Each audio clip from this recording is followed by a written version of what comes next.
পঞ্চম শ্রেণী 2024 সালে পরীক্ষার জন্য স্কুলের দ্বিতীয় পর্যায়ক্রমিক মূল্যায়নে কোন প্রশ্নপত্র খুবই গুরুত্বপূর্ণ রয়েছে লাস্ট মিনিটে আমরা আজকে একবার দেখব। যেখানে প্রথম প্রশ্ন, পূর্ণমান 20, সময় 40 মিনিট, আমাদের পরিবেশ থাকতে প্রশ্নপত্র, শূন্যস্থান পূরণ করো। 1 গুণ 7। আজাদ হিন্দ ফৌজ তৈরি করেছিলেন ড্যাশ। উত্তর হবে নেতাজি সুভাষচন্দ্র বসু। গান্ধী বুড়ি নামে কে পরিচিত ছিলেন? উত্তর হবে মাতঙ্গিনী হাজরা।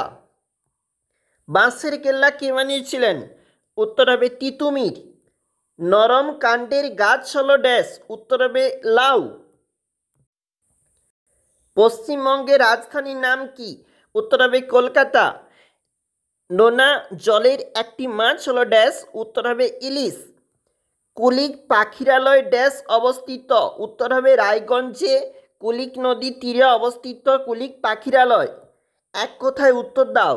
1 গুণ 7। পশ্চিমবঙ্গের একটি উৎসবের নাম লেখো। উত্তর হবে দুর্গাপূজা। একজন মহিলা স্বাধীনতা সংগ্রামীর নাম লেখো। উত্তর হবে মাতঙ্গিনী হাজরা। একজন বাঙালি বিজ্ঞানীর নাম লেখো।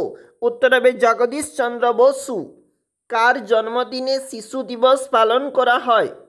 উত্তর হবে জওহরলাল নেহরুর জন্মদিনে।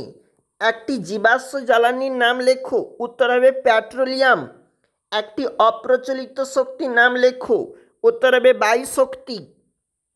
চাষির বন্ধু কাকে বলে? উত্তর হবে কেঁচোকে বলা হয়। যে কোনো দুটি প্রশ্নের উত্তর দাও। 3 গুণ 2 সমান 6। প্রতিটি প্রশ্নের মান এখানে 3 নাম্বার করে। সংক্ষিপ্ত টিকা লেখো 20টি শব্দে। কাজী নজরুল ইসলাম। পরের প্রশ্ন বলেছে 3 দাগের খতে জলচর প্রাণী কাদের বলা হয়? উদাহরণ দাও। নেক্সট প্রশ্ন, বন থেকে আমরা কি কি পাই?